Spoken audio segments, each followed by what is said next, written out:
All right, good evening. Welcome. We're going to go ahead and get started. So it's just a little past 6:30. Thank you for coming tonight for our kindergarten information night. This is our last of our 3 that we're having this year.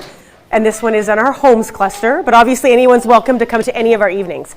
So this year we decided we would have kindergarten information nights to give parents some information around kindergarten in general, District 59, and then share information around our programming so that parents know the information as they enter kindergarten to make informed decisions about what you might want for your child. So, my name is Susan Savage. I'm the Assistant Superintendent for Instruction in District 59.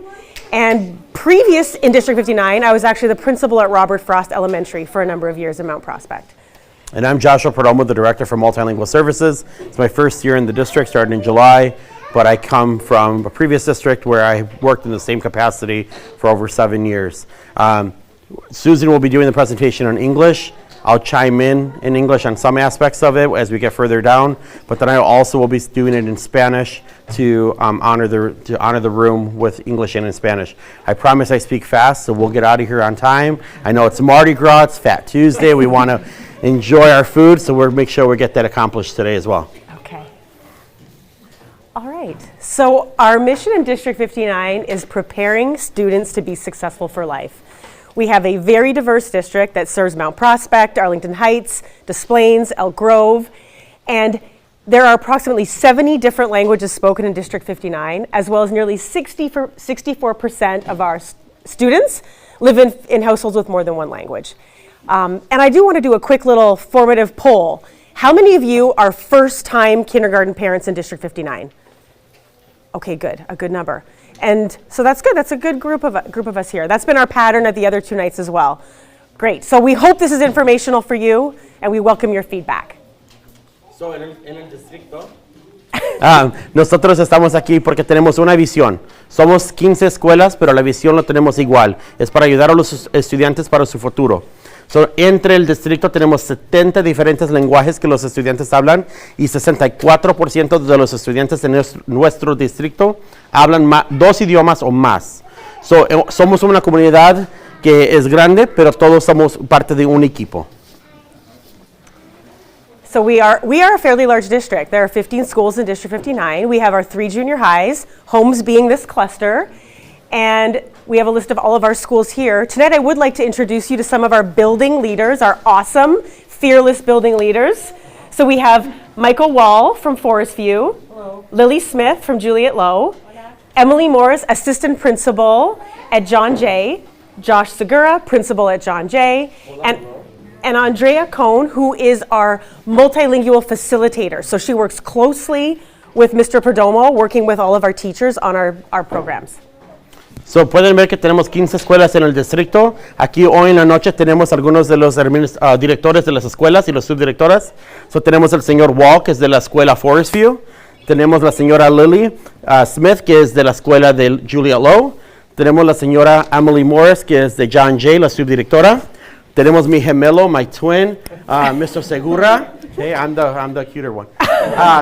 He is the principal, el director de John Jay. Y tenemos la coordinadora de los programas multilingüe, la señora Cohn. All right, so I want to talk a little bit about our school team. So often when we think of kindergarten, our first thought is maybe the principal, the classroom teacher. However, we have school teams that involve a group of staff that will be working with your children. So for example, every building in District 59 has a principal, assistant principal, obviously the classroom teacher, who will be your primary go-to person and support that you work with every day, specials teachers, student service team, which includes a learning behavior specialist, psychologist, social worker, speech language. We have instructional coaches that work with staff.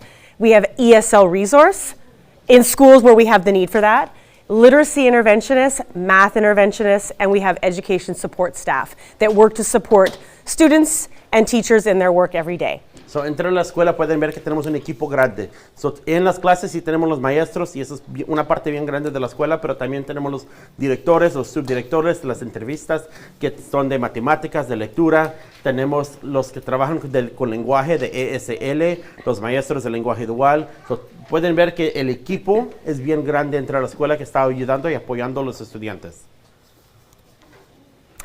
So in District 59, we offer a full-day kindergarten program. It has been many years that this has been established in District 59. So the experience from day one will be a full-day experience. We have a whole child approach, which you'll hear a little bit about on the upcoming slides. But rest assured that there's increasing academic challenge and expectations as the year progresses. What you see and hear from what kindergarten looks like is not what we expect from students on day one, but we build in transitional time for them to acclimate to school. So, el programa de kinder aquí en el distrito es todo el día. So, es un programa de todo el día que estamos aquí. Pueden ver que nosotros estamos trabajando en el estudiante total. So, eso es la academia y también socialmente y emocional, cómo están funcionando entre las escuelas. Y nosotros trabajamos con los estudiantes, sabemos que por muchos de los estudiantes de la primera vez que están en la escuela, por otros ya fueron a la preschool, so nosotros estamos trabajando con ellos para que cuando están en el kinder pueden seguir con los recursos que están aprendiendo para mejorarse cuando terminan el año. So I'm going to talk a little bit about our kindergarten day at a glance, which of course you will hear much more about from your child's teacher in greater detail. But in general, our children's day starts in the morning with a community circle or social emotional learning time. Come on in. There's no chair. Maybe through here. Come on in. There's a chair here. There you go. Yeah. Okay, thanks. So they'll start with a social emotional learning time, community circle. They'll have a literacy block, which includes reading, writing, foundational skills. And we're going to have an English language development block embedded for those dual language programming starting next year. A math block, math lessons, small group instruction. Specials, which includes PE, library resource, music, art, lunch and recess in the middle of the day, as well as brain and movement breaks that are embedded throughout the day as well. So it seems like a pretty packed day. Believe it or not, they adjust very quickly to this instructional routine. So, este es un ejemplo de un horario para los estudiantes de kinder. Empiezan el día con un círculo de comunidad para hablar de sus socialmente y emocional. Tienen el tiempo de lectura. Si están en el programa de lenguaje dual, van a tener lectura en inglés y en español. O si están en el programa de polaco de dual, van a tener esos dos idiomas también. Tenemos el tiempo de matemáticas especiales, que es gimnasio, biblioteca, arte, música, todas esas áreas los tienen los estudiantes. También tienen su recreo y almuerzo durante el día. So a little bit about our academic overview in terms of what our curriculum looks like in District 59. We are a standards-aligned curriculum where we drive all of our standards and our work around Illinois State Board of Education expectations. Assessment will be something you will experience with your child's entrance to kindergarten. Diagnostic assessment, sort of getting a sense on where they are in general, as well as formative assessment, which will be what your teacher will spend a majority of their time working on with your child and will be the most beneficial for you as well. Math, we have a new curriculum this year in District 59 that has adopted K-8. It is a spiraling curriculum that goes from year to year, vertically aligned, and it is called illustrative math. So far, our results are showing great results from our students' performance using this core resource. Literacy, we have a reading writing workshop time, phonics, phonemic awareness, and we're actually undergoing a literacy review process right now where we're going to begin looking at some new literacy curricular resources next year. Science and social science, we also use curricular resources called STEM scopes and inquiry journeys. So, esto es lo que les están enseñando. Lo más importante es que todo lo que hacemos entre la escuela son los estándares que están directamente alineados al Estado. Y en cada área tenemos los diferentes recursos que nosotros usamos. So, tenemos para matemáticas, usamos un programa que se llama Illustrative Math. También tenemos la lectura, ciencias y estudios sociales. So, todo lo que están haciendo los estudiantes están alineados a los estándares del Estado. So I talked a little bit about community circle, beginning of the day, end of the day. That is our social emotional learning time on a daily basis. We're thinking about everyone, including as adults and children, need to be well to do well. We have daily community circles in the morning and SEL lessons on Wednesdays. Those are all focused based on CASEL competencies, which are standards for social emotional learning. And they are K throughout the grades, but really age appropriately focused on things like self-awareness, self-management, responsible decision-making, relationship skills, and social awareness. So for example, on Wednesday, it might look like the teacher reading a book, talking about one of those topics. It could be something like sharing with your friends. Something like that would be very typical that you'd see for an SEL lesson in kindergarten.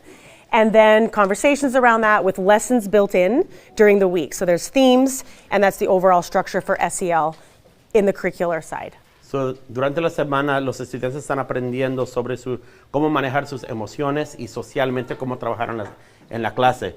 Cada día tienen el tiempo del círculo de la comunidad donde están hablando sobre esos temas. El miércoles es un día diferente. Ese día sí tienen una lección dedicado específicamente alineado a los estándares del socialmente y emocional para que los estudiantes estén aprendiendo eso también. So thinking about transition to kindergarten, as I shared before, students will experience a transition as they enter. They're not expected to know everything on day one, but there are some very simple things that families can do to support the transition. Talking about numbers, letters, and shapes. Reading to your child, probably number one most important, engage in learning and building that background knowledge. Conversations around topics, things that you're seeing in your neighborhood, for example. Identifying and locating personal items, little simple things like taking care of your own personal items, putting on your jacket, things like that. And we also have a Ready Rosie program, which is free of charge to anyone who lives in district. All you need to do is put your zip code in. I think we gave the flyer. It looks just like this. I'll just show it for 1 second. This one right here. You can use it on your phone. It has little mini lessons, and they're great educational tools that take just 10 minutes, but they're wonderful preparational for your children. So, para los estudiantes, para que puedan empezar el kinder, bueno, queremos que ya empiecen a hablar con ellos sobre los números, las letras, los sonidos, cómo escribir sus nombres, todas esas cosas son importantes. También que se pongan a leer historias, no importa en la idioma que están leyendo historias, lo pueden leer en cualquier idioma, pero que se pongan a leer libros. También queremos que tengan conversaciones con sus hijos sobre las escuelas para que puedan empezar a estar listos para eso. También tenemos un papel que les dimos a todos que es un programa en inglés para la lectura. Lo pueden hacer en el teléfono, es gratis si es que viven aquí en el distrito y es algo para empezar con los estudios de lectura. All right, so parent involvement. There's some really simple ways to get involved and think about it now as you begin to engage in your school communities upon registration. Participating in family nights and events. Schools will be putting on things such as math nights, literacy nights, and our teachers and building leaders love to see families coming out to participate in those events. Communicating with your teachers. Anytime, your teachers are always available to communicate with families. Attending parent-teacher conferences, our goal-setting process in the fall. And getting involved in your PTO, FTO, which is Family and Teacher Organization at Ridge Center. That is a great way to connect with other families, support the school, and get to know even your children's peers at school and their friends, and maybe ones that don't necessarily live in your neighborhood. And as always, always reach out with questions. Our schools are open for any parent communication at any time. So, gran parte en el beneficio del estudiante es que los padres son parte del equipo de la escuela. So, queremos que cuando puedan ustedes se pongan como voluntarios entre las escuelas, pueden venir a las noches de familia que tenemos entre las escuelas. Todas las escuelas tienen diferentes días que ellos hacen que ustedes pueden venir para reconocer a la escuela y ver lo que están haciendo los estudiantes. Queremos que vengan a las conferencias, los tenemos 2 veces al año. Eso es importante, donde ustedes pueden hablar con los maestros para reconocer cómo están haciendo sus hijos entre la clase. También queremos que si pueden ser parte del PTO, que es una organización de los padres entre las escuelas, eso es algo importante también que pueden ser parte. Y lo más importante es que pueden comunicarse con nosotros cualquier tiempo que quieran, no solo con los maestros, pero con los directores, con nosotros y en la oficina central, porque nosotros estamos todos disponibles para ayudarlos. One quick discussion around attendance. Attendance and being on time is really important. It might seem difficult at first if your child isn't used to a full day of school, but we really want to get into that routine early with consistency. It maintains academic growth. It allows them to maintain those social connections and not feel awkward coming in late or not being there and missing something. Most important, which is critical for kindergarten, it establishes a routine and gets them in that routine. So keep thinking about that. Sometimes it might seem difficult if they're having a hard time, but maintaining that consistency with school attendance is critical. Estando en la escuela es bien importante, especialmente en kinder, necesitan estar en la escuela todos los días y en tiempo. So, si tienen una cita de doctor o necesitan ir a las vacaciones, no estamos diciendo que no lo pueden hacer, pero traten lo mejor de hacerlo en tiempos cuando no está la escuela en sección para que los niños puedan estar allí aprendiendo, porque cada día es bien importante. There's some logistics that you will encounter at registration, but your main office staff will be the best people to support you in this, which is transportation, health services, food services. There's transportation provided should you live in certain areas. They will let you know when you go to register at school. Health services are always available. We have a nurse at school that can support through the process, obviously, what you might need for immunizations and exams before a student enters kindergarten. And we have food services as well at the school. Make sure that when you go to the school, you check to see if you potentially might be qualifying for free or reduced lunch, because that could impact some of your choices with your food choices for your child. So, la inscripción de las escuelas ya empezó, era el 24 de febrero. So, todos pueden ir a las escuelas para inscribirse. Ahí es donde van a ver más información sobre el transporte, sobre los servicios de salud y los servicios de comida. También, si es que quieren llenar la aplicación para ver si califican para el costo de almuerzo reducido, lo pueden hacer en ese tiempo también. So, necesitan ir a las escuelas para inscribirse, porque ahí es donde les van a dar toda la información y el paquete que necesitan para llenarlos. Sí tenemos paquetes aquí hoy que ustedes pueden llevárselos para empezar a llenar. There are registration packets here for you available. If you want to grab one before you leave, so you can start that process prior to you making that appointment for the school, so that it's faster and easier for you once you get there. All right, we're going to shift gears a little bit and talk a bit broader now about programming in District 59. So when you're entering District 59, there's a couple of program options that parents need to be aware of. We have a dual language program. So our dual language program is available for EL students, but it's also available for students who don't necessarily speak another language at home. We'll get into some detail about what that program looks like, but here in the Holmes cluster, Juliet Low has the program for both two-way, so does John Jay as well, for families that might not be EL families. And we'll talk a little bit about what that means, EL, and how you get into that program. ESL is English as a Second Language supports for students who speak another language as well, who need services during the day, and our school will be able to provide that as well. So, yeah. En el distrito tenemos dos programas para ayudar a los estudiantes a apoyarlos con el lenguaje. Tenemos el lenguaje dual. El lenguaje dual, la meta es para que los niños salgan bilingüe, que pueden leer, escribir y hablar en los dos idiomas, inglés y español o inglés en polaco. So, tenemos los dos programas. También tenemos ESL, que es el programa donde los niños están en una clase solamente en inglés, pero están recibiendo servicios de lenguaje para que puedan aprender cómo manejar los dos idiomas, pero el enfoque es en el inglés solamente. Y en las escuelas aquí, John Jay y la escuela de Juliet Low son las escuelas que tienen el programa de lenguaje dual. So EL programs and how students qualify. So let's just stop for 1 second, and we're going to look at our entrance to kindergarten. Kindergarten students are administered an assessment. We use the WIDA, which is based on the state access test model, assessment to determine if they're qualified for English services. Students are identified for that assessment based on the home language survey. This survey is done through the registration process, and then we're able to determine what the students are eligible for if they're an EL student, and they can make decisions whether it might be dual language or EL. And in order to qualify, or in order to be interested, any parent to be interested in a dual program must fill out the interest form, which we have a QR code if you want to do that, like at least get it open tonight. That's up to you, but you must fill that out and get that in within the next month or so we get a sense of what the interest is in our dual programs. Los estudiantes que tienen más de un idioma que están hablando en la casa necesitan tomar una evaluación. Esa evaluación los va a indicar si necesitan más servicios o no.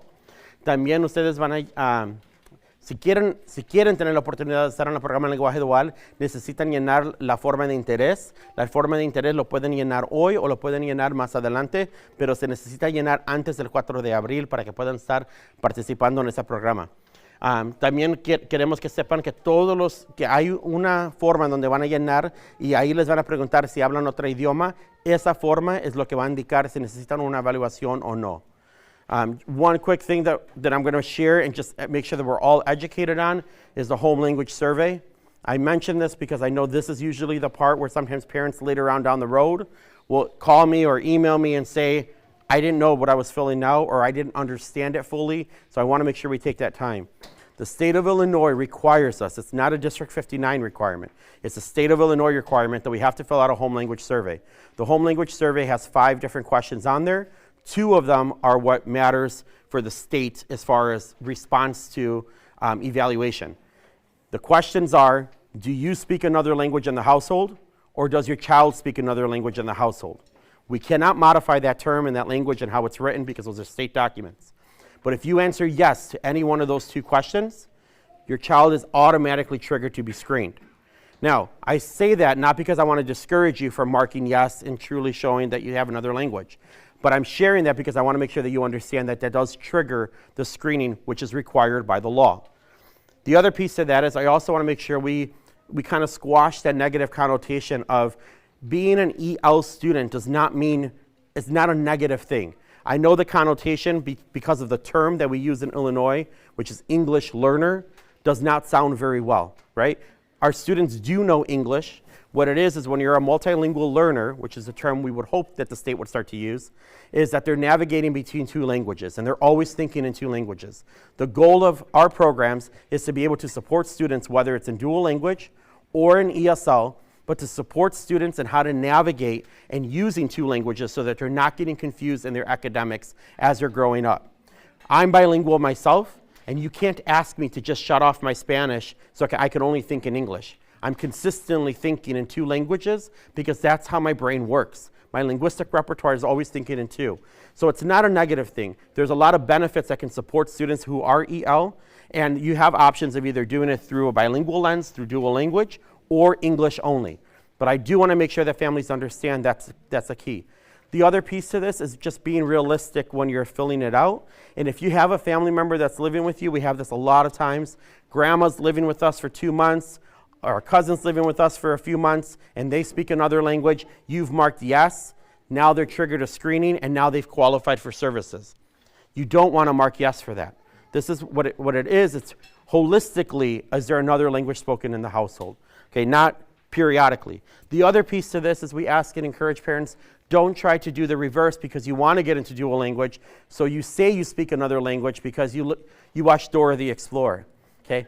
I love that you're interested in dual language, and I promise you we'll give you those opportunities, but lying on the home language survey doesn't do us any services either. So we want to be as open and honest as possible, but I share that because many families get confused, and they get angry when they say, well, why is my child an English learner? And I hate that term too, but that's the term that the state has identified and utilized. So I just want to make sure we emphasize that because everyone here will have to fill that out before you start kindergarten. All right, so dual language. We have dual language in District 59. So in looking at what our community entails, the demographics, we've had shifts over the years. We have many, many students that are emerging bilinguals, multilinguals, that will benefit from this type of a program, and therefore there's opportunities for their peers to really be enriched by this experience as well. The optimal window for experiencing and becoming a really strong bilingual is entering academically in kindergarten into that program. And the research shows that there continues to be great cognitive benefits to that multilingual brain development over time. Before I do it in Spanish, I know you might be thinking, well, why are they talking about dual language right now? I might not be interested. The reason why we do it right now, it's not a sales pitch. I promise you I don't make commission if you go into it. It's not per pupil.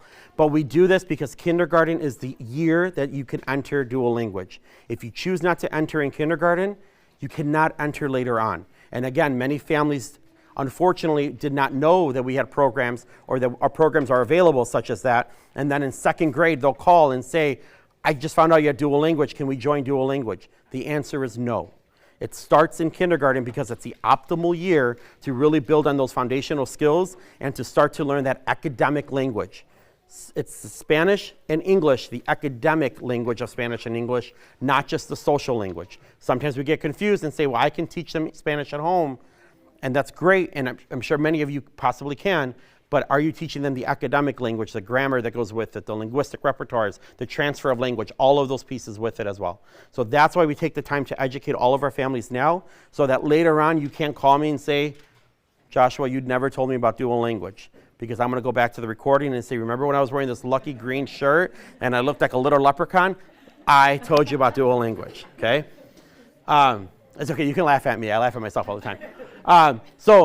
Lo tenemos porque sabemos que el lenguaje dual es un programa importante para los estudiantes. Ahorita es el tiempo para que los estudiantes puedan aprender una segunda idioma. So, esa es la razón que lo tenemos. Sabemos que hay muchos estudios afuera de aquí enseñando que el lenguaje dual es un programa que trabaja bien, no solamente para los estudiantes que tienen otro idioma, pero también para los estudiantes que quieran aprender español. So, es un programa muy bueno para los dos. So what does the program look like? It's an 80-20 model, which is the research-based and most approved model for a dual language program, which means that, seems counterintuitive, but your child, if they were not a Spanish speaker, for example, would be spending 80% of their day in Spanish with 20% of their day in English, with a dedicated time developed for metalinguistic transfer so that they're learning the differences and the similarities between the languages. So they're developing both at the same time with an emphasis on the target language. We also have a dual language leadership team in District 59 that includes administration, teachers, and we work as a team to develop action plans to continuously improve the program. Right now we're currently in an action planning phase to look at making some improvements based on our dual language audit. I talked about bridging and extensions. That is the work that the teachers are trained to do to ensure that students are developing proficiency in academic grade level content in both languages. So nosotros tenemos el modelo del lenguaje dual de 80-20. 80% del día lo estamos enseñando en español, 20% es en inglés. Ese 20% de inglés es el tiempo de lectura en inglés, porque como leemos y escribimos y hablamos en inglés es diferente en español. So esa es la razón que tenemos ese motivo. Tenemos un equipo de líderes que están enfocados en mejorar el programa de lenguaje dual y siempre tenemos los puentes y las secciones para aprender esos idiomas. The one thing I want to highlight is, as Susan had mentioned about transferring in dual language, that's the goal. We don't translate, we transfer language.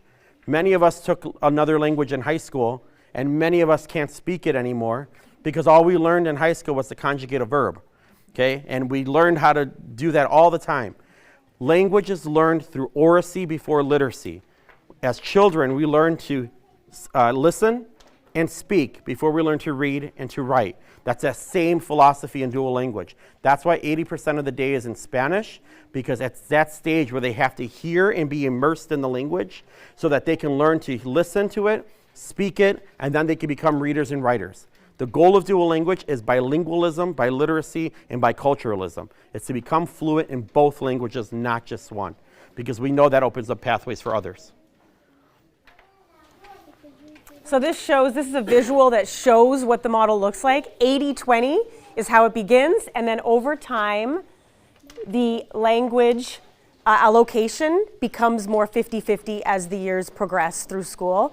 In the middle school, there's more English than there is Spanish, and we're continuing to work with our middle schools on really enriching that program as we learn, as our kids go through the program, and they have done so already. So esto solamente es un modelo para enseñarles el 80-20 que estábamos hablando. 80% empieza en kinder hasta que pueden ver que cuando llegan al quinto grado ya es un 50-50, so mitad del día en inglés, mitad del día en español.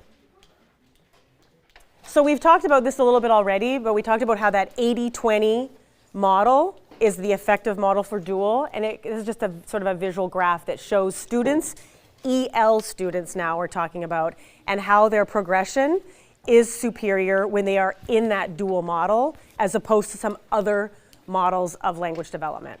So eso es solo una gráfica enseñando que por qué nosotros estamos usando el modelo del lenguaje dual, porque cuando miramos los estudios podemos ver que los estudiantes que están en el lenguaje dual en promedio hacen mejor que los estudiantes que no están en un programa de lenguaje dual y que hablan 2 idiomas o más. So once again, what are the program goals? To develop academic content and linguistic competence in both English and Spanish. Bilingual, biliterate, bicultural, with grade level academic achievement. And really utilize that higher level cognitive skills in both languages. And it creates a classroom environment that promotes linguistic and cultural equality. I do want to mention something I didn't mention earlier, which is, you're probably not thinking about high school right now, you're entering kindergarten, but children who experience that bilingual, bicultural trajectory have an opportunity in high school to take the seal of biliteracy. The seal of biliteracy, when they take that in high school, creates opportunities at university as well as career and economic advantages having that seal of biliteracy. And you say again, it's sort of it also is like what it is about the seal of biliteracy is really the same exact assessment that a teacher that wants to teach a world language would have to take in order to show proficiency. So students actually have the opportunity that in 8th grade or their senior year to graduate or leave with that stamp and seal of approval from the state of Illinois, which qualifies them for college credit, removes the world language criteria in universities. They no longer have to take that because they surpassed that, and they technically have the degree to teach that language. Now, you still need your teaching degree and all of that, but they have that one step closer to that piece. So it gets you to that seal of biliteracy. So we've talked about this a little bit. Selection, open to any family in District 59 who's interested in dual programming.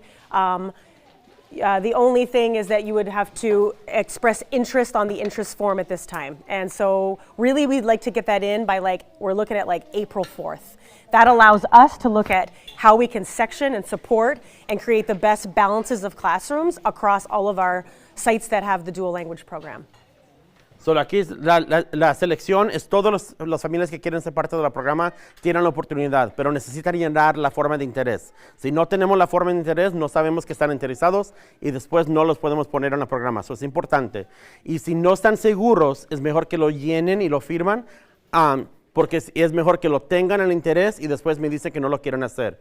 The other piece of this is if you're not sure, and it's a big decision, it's the educational path for your child, it's always best to fill out the interest form now just so that we have your name on file so we can at least talk you through the process, rather than you not filling it out and then it's too late.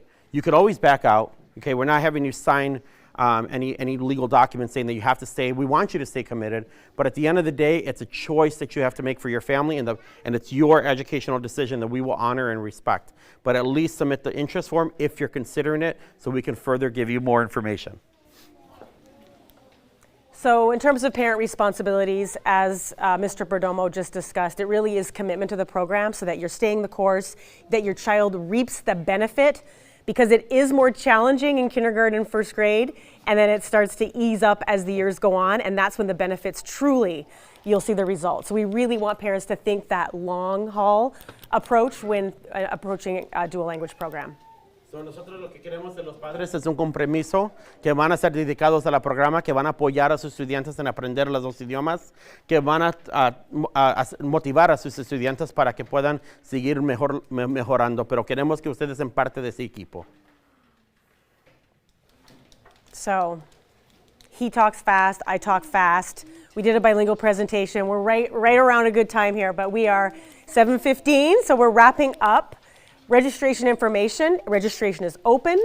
It opened on the 24th. So registration packets are available here if you don't have one yet. You simply need to go to your home school to register there, or contact them to make an appointment.